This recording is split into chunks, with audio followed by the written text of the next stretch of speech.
There will be parts of the market that will have a really hard time to sort of fit in. The outsourced, I've been very verbal about that. Which parts of the market would that be, do you think? Who'd be the most susceptible? I think the outsourced teams in other regions will have a very hard time proving their value, because we're basically moving the value they're getting to the engineers that makes the decision. So I don't think outsourced units will be a big thing, and I think that will go kind of fast. I think that will be in the next year or so that we'll start seeing that firms moving from outsourced models to using technology to do that same type of work. What I'm kind of envisaging is that, like, a lot of the kind of tasks or the low-hanging fruit that have been outsourced are now being handled by AI.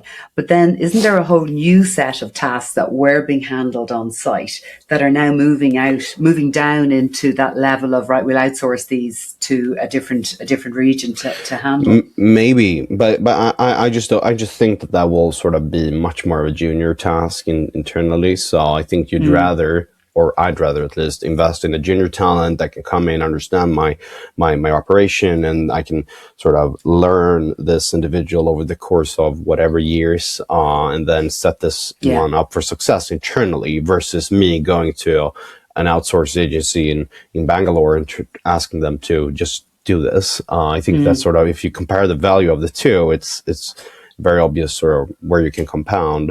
And I think organizations think in this sort of direction. If I would facing that decision, I would definitely go with the first one.